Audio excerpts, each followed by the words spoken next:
মনে রাখবেন, টাকা থাকলে দামি দামি চেয়ারে বসা যায়, টাকা থাকলে গদিতে বসা যায়, কিন্তু টাকা থাকলেও ভক্তের আসন পাওয়া যায় না। এটা বহু ভাগ্যে পাওয়া যায়। যে আসনে বসেছেন এটা রাজা পরীক্ষিতের আসন। সতার আসনে বসে সেই মহাভারতের পঞ্চপাণ্ডবের মধ্যে অর্জুন, অর্জুনের পুত্র অভিমন্যু, অভিমন্যুর পুত্র রাজা পরীক্ষিত। ওমা একদিন নয়, দুদিন নয়, 3 দিন নয়, 7 দিন ধরে তিনি ভাগবত পাঠ শ্রবণ করেছিলেন। আর 7 দিনের মধ্যে ভাগবত পাঠ শ্রবণ করতে করতে তার তক্ষক দংশনে মৃত্যু হয়েছিল। ভগবানের নাম শুনতে শুনতে সে মারা গিয়েছিল। ওমা এমন ভাগ্য কজনের হয় গো? কজনের ভাগ্যে জোটে যে নাম শুনতে শুনতে চলে যেতে পারে? কজনের ভাগ্যে জোটে যে নাম গাইতে গাইতে চলে যেতে পারে? এ আমাদের পরম সৌভাগ্য। যদি শুনতে শুনতে বলতে বলতে চলে যেতে পারি না মা, বুঝে নেবেন আমার মানব জন্মটা ধন্য হয়ে গেল। ভক্তের ভগবান তিনি, ভক্তকে নিয়ে হরিনাম তিনি বিলিয়েছিলেন। আর ভগবান ভক্তদের মধ্যে কোনোদিন বিচার করেন না, তার প্রমাণ দিচ্ছে রামায়ণ।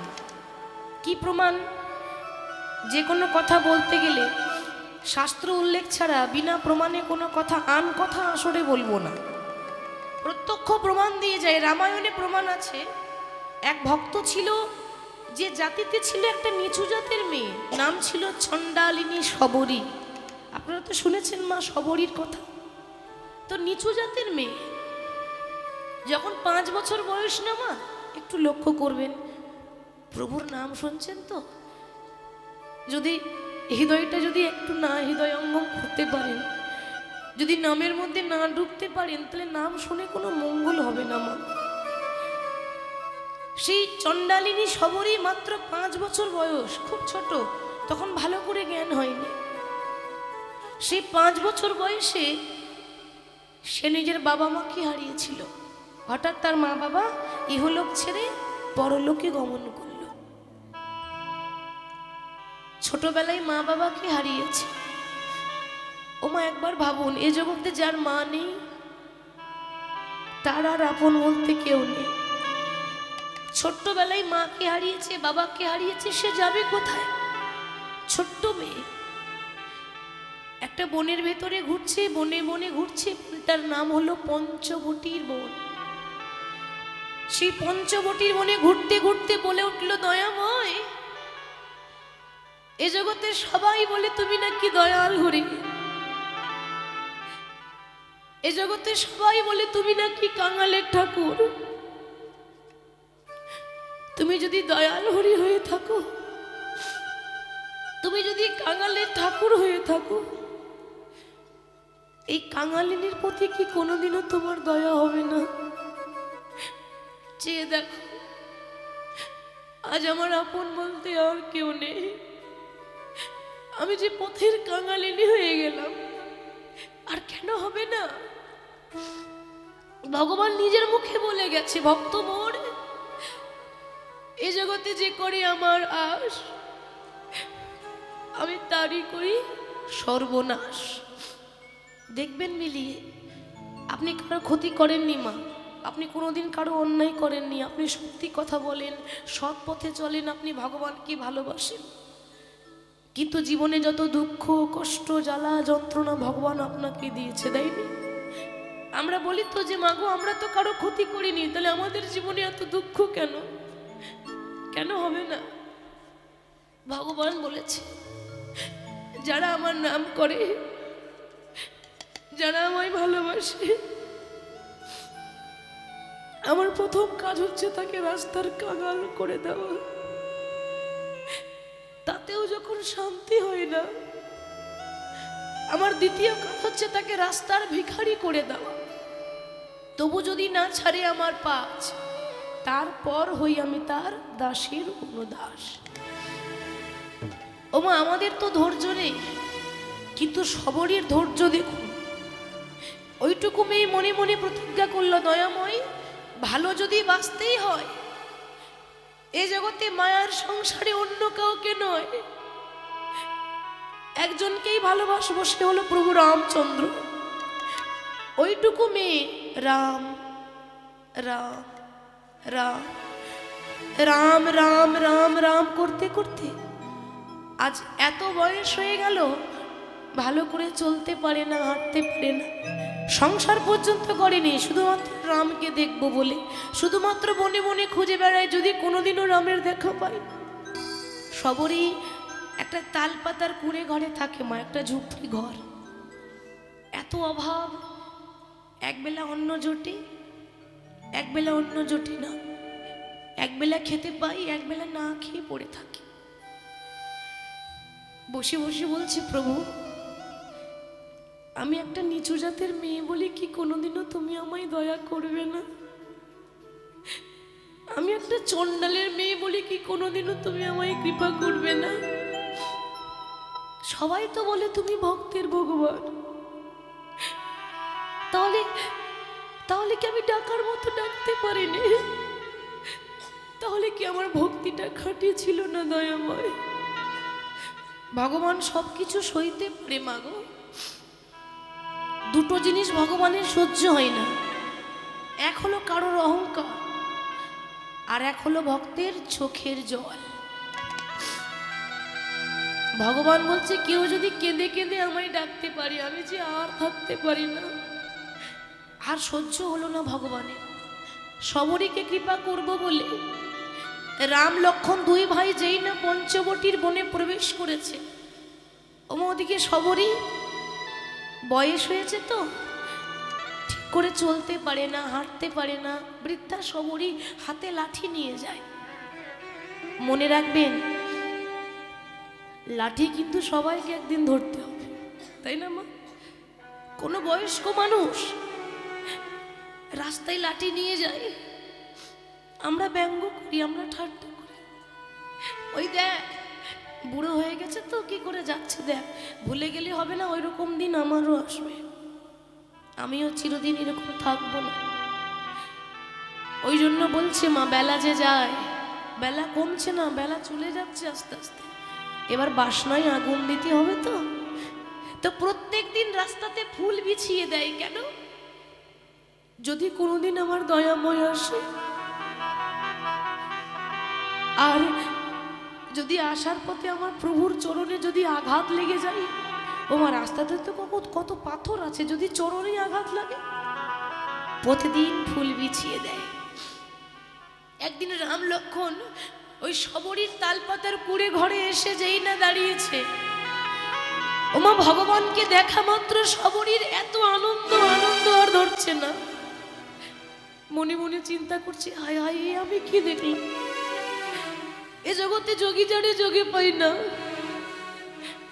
মুনি যারে ধ্যানে পাই না, যাকে পাওয়ার জন্য ভক্তরা সারা জীবন কষ্ট করে যায়, কেঁদে যায়, সেই ভগবান আমার মতো কাঙালিনীর ঘরে এসেছে। কিন্তু বাবা ভগবান এসেছে বটে, ভগবানকে বসতে দেব কোথায়? এ জগতের ভক্তরা, প্রত্যেকটা ভক্তরা ভগবানকে বসাবার জন্য বাড়িতে কি সুন্দর একটা সিংহাসন বানিয়ে দেয়, তাই না মা? গোপাল ঠাকুর বসবে, গোবিন্দ বসবে, সবাই কম বেশি একটা সিংহাসন বানায় যেখানে ঠাকুর বসে থাকে।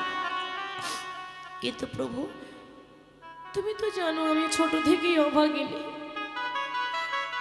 আমি ছোট থেকেই অনাথিনী, তোমাকে যে সম্মান দিয়ে বসতে দেব সেই সিংহাসন আমার নেই। সিংহাসন নেই তো কি হয়েছে?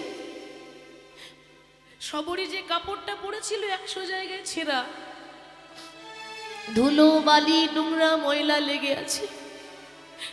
কিন্তু মাগো কাপড়ের মধ্যে ময়লা থাকতে পারে, মনের মধ্যে ময়লা ছিল না। কাপড়ের মধ্যে নোংরা থাকতে পারে, মনের মধ্যে নোংরা ছিল না। আমরা তো শুধু মানুষের বাইরেটা দেখে বিচার করি, ভালো মন্দ বলে দিই, শুধু বাইরের সাজটা দেখি। ভগবান কাপড়টা দেখবে না, বাইরের সাজটা দেখে না, দেখে কি ভগবান কি দেখে? ভক্তের হৃদয়, ভক্তের ভক্তি, ভক্তের অন্তর। সে ওই ছেঁড়া কাপড়ে করে মাটির বারান্দার ধুলোটা ঝাড়ছে। ধুলো ঝেড়ে দিয়ে বলল, দয়াময়, তুমি তো জানো আমার ঘরে সিংহাসন নেই, তুমি আমার এই মাটির ঘরটাকে সিংহাসন মনে করে বসো। ভগবান মাটিতেই বসলেন। বসার পর মনে মনে চিন্তা করছে যে এতদিন সিংহাসনে বসে যে সুখ পাইনি, আজকে মাটির ঘরে বসে সেই আনন্দ পেয়েছি, সেই সুখ পেয়েছি।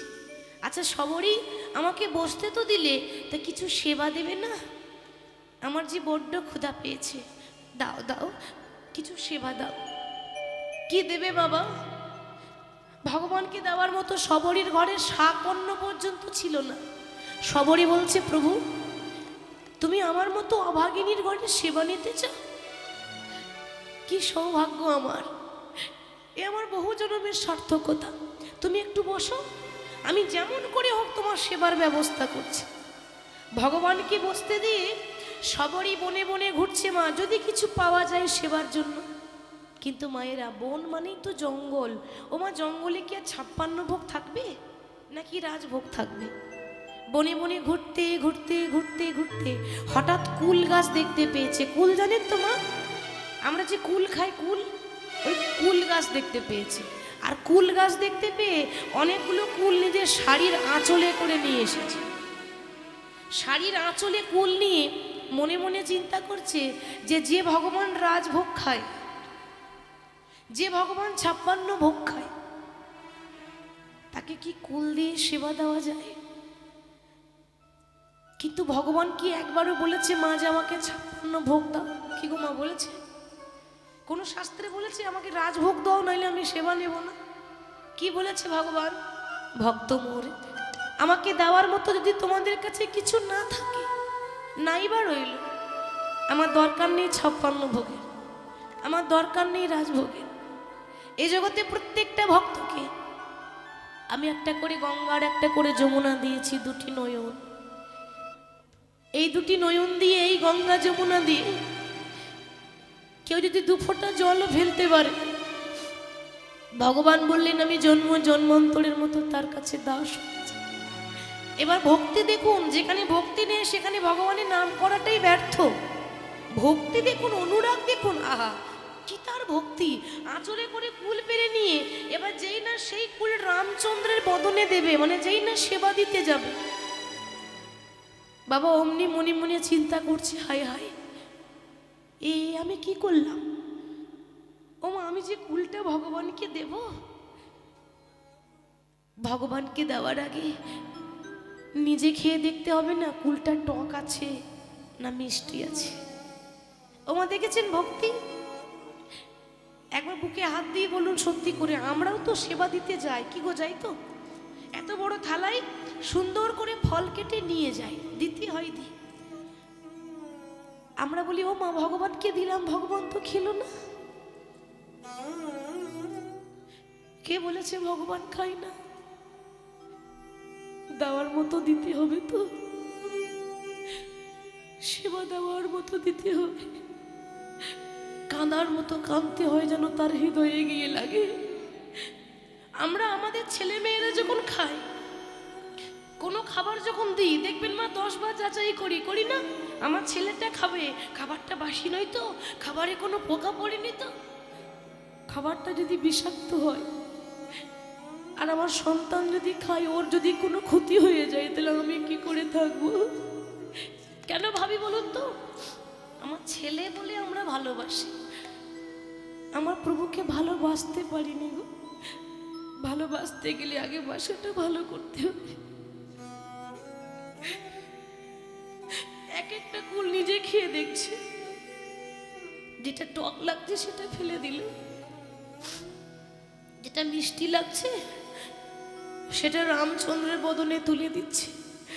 আহা, সবরই কি সেবা দেব গো? ভগবান অজর জোরে কাঁদছে, আর থাকতে পারছে না তার ভক্তি দেখে। মনে মনে চিন্তা করছে, হায় রে, এ জগতে মন্ত্রতন্ত্র দিয়ে সবাই ডাকে, যে যেমন করে পারে সে ভগবানের নাম করে যায়, কিন্তু কজন আছে, কয়জন আছে যে সবরীর মতো এমন চোখের জলে ভেসে আমায় কেউ ডাকে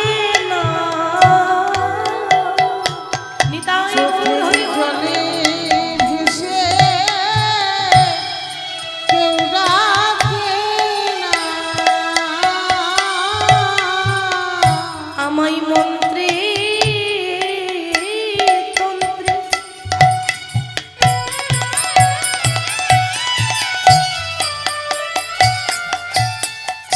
আমায় সবাই ডাকে, এমন চোখের জলে ভেসে আমায় কেউ ডাকে না। আমায় মন্ত্রে তন্ত্রে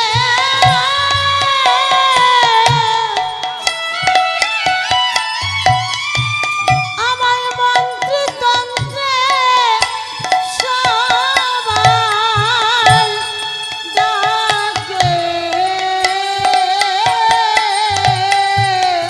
চোখের জলে ভেসে কেউ ডাকে না। হরি বল হরি বল। ভগবান সবরীর হাতে মা এঁঠো কুল খেলেন, আর এঁঠো কুল খেয়ে ভগবান প্রমাণ করে দিলেন যে মুচি হয়ে সূচি হয় যদি কৃষ্ণ ভজে, সূচি হয়ে মুচি হয় যদি কৃষ্ণ তেজে। ভক্তিতে ডাকিলে আমি চণ্ডালেরও হই, কিন্তু অভক্তিতে ডাকিলে কোনো ব্রাহ্মণেরও নয়। তাহলে ভগবান কার? ভক্তি যার ভগবান তার, ভক্তি যার নেই ভগবান তার কাছে থাকে না।